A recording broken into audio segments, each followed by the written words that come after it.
오늘 우리가 볼 말씀은 사무엘하 15장 13절에서 18절까지 말씀이 되겠습니다. 자, 13절부터 읽어보겠습니다. 전령이 다윗에게 와서 말하되 이스라엘의 인심이 다 압살롬에게로 돌아갔나이다 한지라.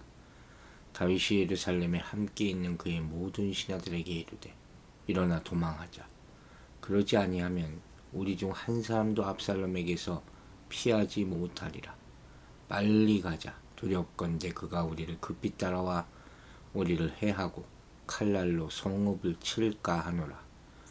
왕의 신하들이 왕께 이르되 우리 주 왕께서 하고자 하시는 대로 우리가 행하리이다. 보소서 당신의 종들이니이다 하더라. 왕이 나갈 때 그의 가족을 다 따르게 하고 후궁 10명을 왕이 남겨도 왕궁을 지키게 하니라. 왕이 나가매 모든 백성이 다 따라서 벳메르하게 이르러 멈추어 서니 그의 모든 신하들이 그의 곁으로 지나가고 모든 그렛 사람과 모든 블렛 사람과 및 왕을 따라 가드에서 온 모든 가드 사람 600명이 왕 앞으로 행진하니라. 자, 드디어 압살롬의 반역이 시작이 되고 다윗은 바로 도망을 합니다. 참 가슴 아픈 이야기가 나오죠. 어떻게 이처럼 이 힘없이 그가 도망할 수 있었을까? 그것도 참 의문시됩니다. 먼저 그 배경을 봅시다. 전령이 13절 보세요. 다윗에게 와서 말하되 이스라엘의 인심이 다 압살롬에게 돌아갔나이다 한지라. 압살롬이 헤브론에서 즉위식을 거행했다는 소식이 전해졌겠죠. 그리고 이와 같은 전령의 말이 다윗의 가슴을 쳤을 것 같아요. 이스라엘의 인심이 압살롬에게 다 돌아갔습니다. 두 가지 의미를 지니겠죠. 하나는 백성들이 이제 압살롬을 왕으로 생각하고 있다 하는 것이고, 또 이제 그들이 압살롬 편에 붙었다 하는 거죠. 자기들의 이익을 위해서. 이미 왕이 바뀌었다는 거예요. 다윗의 시대는 끝났다. 그러니까 이 참 어제도 얘기했지만 다윗이 어리석은 게 압살롬이 4년 동안이나 치밀하게 준비해서 이스라엘 백성들의 마음을 다 훔치고 있는 것을 눈치채지 못했을 정도로 다윗이 정사를 다 놓고 있었다는 거예요. 또 압살롬에게는 관대했다는 것이고, 무슨 이유인지 우리가 100%다 알 수 없지만 사람이 한번 이렇게 낙심하게 되면 그 총명하고 신실하던 사람도 이렇게 될 수 있다. 그거죠. 하루아침 인생이 이렇게 바뀔 수 있는 거예요. 14절 보세요. 다윗이 예루살렘에 함께 있는 그의 모든 신하들에게 이르되 일어나 도망하자. 제가 처음부터 얘기했잖아요. 저는 이게 도저히 언급이 이해가 가지 않았어요. 그렇지 아니하면 우리 중 한 사람도 압살롬에게서 피하지 못할 것이다. 죽을까봐 두려워서 이랬을까요? 아마도 이처럼 다윗이 즉각적으로 피신하려 한 것은 소식만 듣고, 아마 나단 선지자가 12장에서 이미 전에 예언했던 그런 재앙이 떠올랐기 때문일 수도 있어요. 또 자신으로 인해 하나님의 도성 예루살렘이 전화에 휘말려 들어가는 것을 원치 않았을 수도 있는 거예요. 이것도 생각해 봐야 돼요. 어쨌든 그 결과 하나님의 사랑을 받던 이스라엘 왕이 이제 목숨을 건지기 위해 도망하는 자로 변하게 되는 것이죠. 이제 그러면서도 또 피신길을 오르면서도 궁을 지키도록 후궁 10명을 남겨뒀거든요. 16절에 나중에 보면. 이런 이것은 화를 자초한 것이기도 하지만 또 다시 예루살렘으로 돌아올 것을 예상하고 있지도 않았느냐. 그런 추측도 불러일으키게 하는, 이 경험 없는 가운데 어떻게 이런 일을 했을까? 그것도 생각하게 하죠. 어쨌든 결과적으로 봤을 때 예루살렘으로부터 바로 도망친 그 결정은 지혜로웠다고 볼 수도 있어요. 한편으로는. 왜냐면 일단 다윗은 그 위기에 대한 대비가 전혀 없었거든요. 그러니까 앉아서 개 죽음을 당하는 일단은 피하자는 것이죠. 이런 큰 위기 때 나타난 다윗의 결정은 무기력함과 우유부단함을 떨쳐버리고 이전의 용기와 민첩한 행동을 되찾은 듯 보이기도 합니다. 결과적으로 이것은 매우 잘한 행동임이 입증되거든요. 이 아히도벨과 후세가 이제 17장에 등장하는데 그들은 지체하면 치명적인 결과가 일어날 것이고 따라서 압살롬이 다윗에 대해서 즉각적인 조치를 취하여 성공 가망성이 가장 크다는 것을 알게 됩니다. 그러니까 다윗은 지금 당장 창피하기는 하지만 도주함으로써 자신을 방어할 수 있는 준비기관을 갖게 되고 백성들에게는 그들의 소위 정말로 누가 왕이냐를 생각할 수 있는 시간을 주는 거죠. 그래서 오랜 내전의 혼란을 피할 수 있게 하는 아주 순간적으로 다윗은 옛날 왕의 모습으로 돌아온 것을 보게 되는 거예요. 하나님이 지키심이 있었겠죠. 어쨌든 그 순간만큼은 굉장히 공포스러웠을 것이죠. 그러니까 우리 중 한 사람도 피하지 못하리라 이렇게 말하고 예루살렘 성을 떠났겠죠. 그때야 이 오랫동안 벼르고 있던 이 압살롬의 복수심을 떠오르게 된 것이죠. 2년이나 벼르다가 암논을 살해한 그 장본이 압살롬 아닙니까? 아, 그런 애였지 하고 생각나는 것이죠.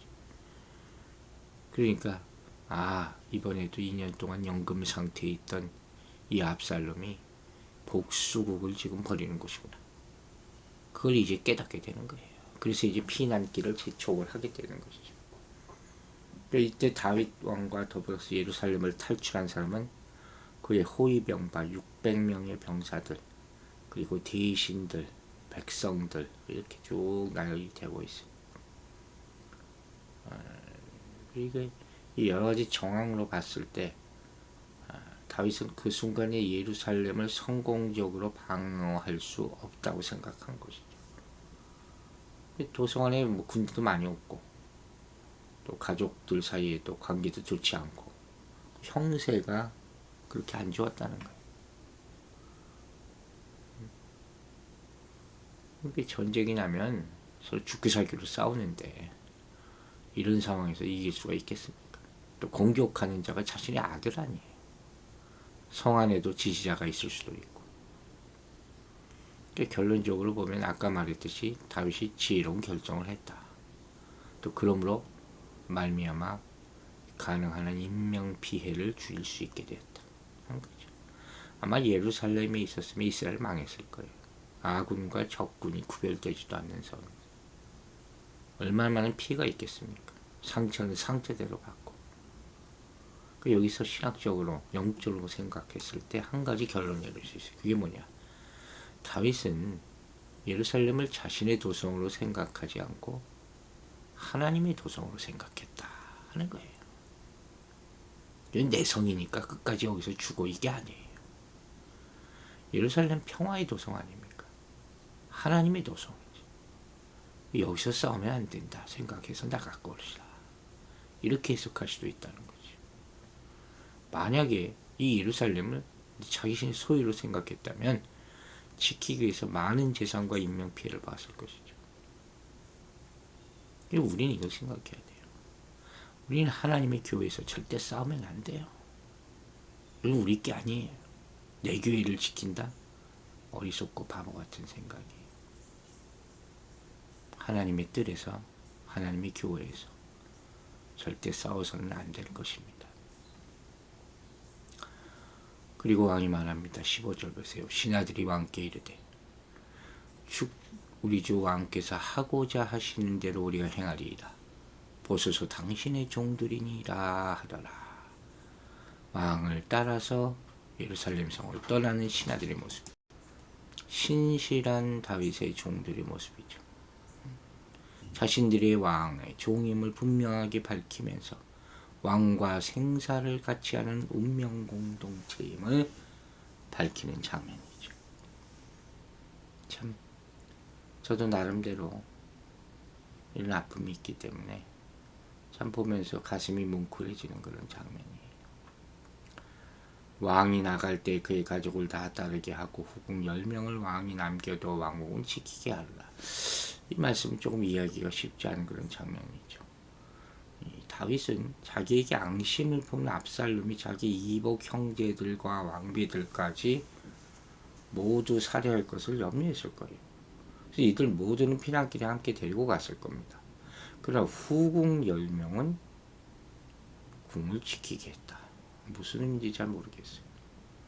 어쨌든 다윗왕의 이러한 조치는 결과적으로 나단 선지자의 예언을 성취시키는 결정적인 계기가 되지 않습니까? 즉 불행히도 그들은 나중에 아히도벨의 모략에 따라서 대낮에 모든 사람이 보는 앞에서 압살롬과 동침해야 하는 비극의 주인공이 된단 말이에요. 이걸 계속 이해하기가 어렵다는 것이죠. 하나님은 한번 결정하신 벌, 징벌에 관한 문제, 죄에 대한 문제는 결국 돌이키지 않으세요. 죄의 값은 사망일 수밖에 없기 때문에 이게 참 두렵고 떨리는 거죠. 17절 봅시다. 왕이 나가면 모든 백성이 다 따라서 벳메르하게 이르러 멈추어서니. 여기서 모든 백성이란 다윗왕을 따라 나온 예루살렘 성의 모든 사람들을 뜻하겠죠. 왕의 가족들, 신하들, 성의 주민들, 또 군대들 이런 600여 명이든 그죠. 벳메르학은 먼 집 혹은 먼 궁이라는 그런 뜻을 가지고 있어요. 그러니까 동네 이름이 아니라 예루살렘에서 여리고로 가는 길목에 있던 다윗의 별궁이었던 것 같아요. 그래서 이로 일단 피신을 했다고 보는 것이죠. 다윗과 그 추동자들이 기드온 시내를 넘기 전에 이 별궁에서 안전한 탈출을 위한 준비를 한 것으로 보입니다. 우리가 뭐 사업 같은 데 봐도 일단 옆에 있는 별궁으로 왕들이 전쟁 때 피난 가고 그러잖아요. 잠시 몸을 피하는 것이죠. 그래서 이제부터 이와 관련된 다윗의 도피 경로를 지도를 보면서 제가 잠시 설명하면 여러분 오늘도 지도를 보면 좋은데 예루살렘 벳메르학에서 감난산 길로 갑니다. 그리고 감남산 부근에서 바후림에 이르고 또 요단강을 건너서 마하나임까지 이르게 되고 에브라임 수풀에서 압살롬 궁과 격돌하는 그런 여정이에요. 짧지만 의미가 있죠. 여기서 반전이 결국 나타나기 때문에 시간을 번 거예요. 그 왕으로서의 지혜와 용맹함을 정신 차린 것이죠. 되찾은 거죠. 이런 시간도 필요하다는 거예요. 잠시 지는 듯하지만 영원히 승리하는 길을 가는 것. 18절 보세요. 그의 모든 신하들이 그의 곁으로 지나가고 모든 그렛 사람과 모든 블레셋 사람과 왕을 따라 가드에서 모든 가드 사람 600명이 왕 앞으로 행진하니라. 여기 인상 깊은 얘기가 나와요. 그렛과 블레셋 사람. 이 다윗 왕의 시위병이거든요. 그렛 사람들은 왕명을 따라서 중죄인을 처벌하는 사형 집행기관의 병사들이에요. 블레셋 사람들은 왕의 보발꾼들이에요. 8장의 내용이 나와 있어요. 또 왕을 따라서 가드에서 온 모든 가드 사람 600명. 이게 참 궁금증을 불러내는 그런 말씀이에요. 어떤 해석은 다윗왕이 블레셋 수도인 가드를 점령했을 때 포로로 잡아온 병사들이라고 생각하기도 하는데 그들이 골리앗을 죽인 다윗을 이렇게 따라왔을까? 여기에 대해서 해석이 분분해요. 감동해서 따라왔다는 사람들도 있고 그렇다면 정말 대단한 거죠. 그러나 다윗 왕이 아무리 해도 대적의 포로들로 자기 근위대를 조직했을까? 그런 궁금증에 따르면 가드에서 온 600명이라는 여기 나오는 말은 다윗이 사울 왕으로부터 핍박받을 때 그의 도피처였던 블레셋의 가드에서부터 그때부터 다윗을 추종했던 용사들이 아니었을까. 사실 이들은 가드에서부터 시글락, 헤브론을 거쳐서 예루살렘에 이르기까지 다윗왕을 보필하던 초지일관한 신실한 용사들이 이 충성이에요. 절대로 외부의 유혹에 빠지지 않고 누가 뭐라 그래도 끝까지 다윗과 하는 사람. 그들이 바로 지금 이 예루살렘 왕의 근위로 임명되어서 이 어려움 가운데도 다윗을 경호하고 있지 않은가. 이렇게 여겨지는 것이죠. 이들은 이렇게 피난하고 고생하는 다윗을 따랐던 거죠. 다윗이 죽음의 골짜기를 지금 통과하고 있는데 그들은 도망하지 않고 자신의 이익을 따르지 않았어요. 입신, 출세, 무기, 명예 다 소용없죠. 그죠? 그들은 세상이 어떻게 돌아갈지 다윗만 바라본 사람들. 세상의 역사가 어떻게 소용돌이 치더라도 다윗과 함께하는 사람들. 다윗의 고난에 함께 동참하는 사람들이었어요. 다윗의 슬픔과 아픔의 현장에 같이 있던 사람들이죠. 예루살렘에 돌아갈 때도 아무 말 없이 뒤에 있던 사람들. 시글락에 갈 때도 같이 있던 사람들. 왕이 될 때도 같이 왔고 지금 피난할 때도 같이 하고.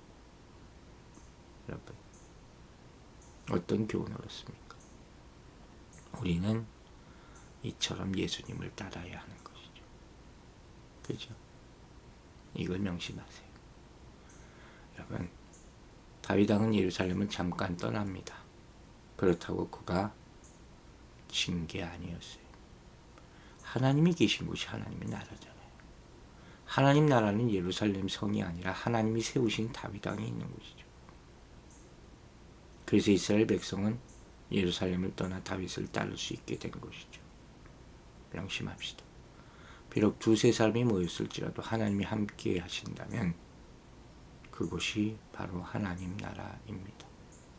세상이 악한 사람들이 교회를 핍박하고 유린할 수는 있어도 잠시 동안 하나님 나라에는 결코 손대지 못합니다. 교회가 외형적으로 약하고 어려운 시절을 맞는다 할지라도 하나님의 나라는 굳게 서 있음을 명심하고 오늘도 충성된 믿음으로 함께하기를 주의 이름으로 축원합니다. 기도하겠습니다. 아버지 하나님 감사합니다. 이 아침에도 믿음의 말씀 주심을 감사드립니다. 다윗이 예루살렘을 떠났지만 하나님은 그와 함께 있습니다. 우리가 어떤 고난과 피난의 상황을 지금 당하고 있다 할지라도 주님이 함께 하심을 믿고 끝까지 충성된 믿음으로 서로를 지키고 믿음을 지키고 예수 그리스도를 지킬 수 있도록 도와주시옵소서. 하나님이 계신 곳이 하나님의 나라임을 명심하고 눈으로 보이는 성을 찾지 말고 믿음의 성을 찾아서 함께 모여서 기도할 때 그때 하나님의 교회가 온전히 세워질 줄 믿습니다. 주여 성령으로 함께하여 주시옵소서. 오늘 하루도 우리 성도들 겸손과 기도로 양보로 섬기게 하여 주시고 어떻게 하면 더 하나님의 마음에 합한 자가 될 수 있을까? 또 기도하게 하여 주시고 특히 육신 연약함 가운데 있는 하나님의 사랑하는 자녀들 축복하여 주시고 안수하여 주시고 새 힘 주셔서 병상에서 벌떡 일어날 수 있도록 도와주시옵소서. 믿고 감사드리며 예수 그리스도 이름으로 기도했습니다. 아멘.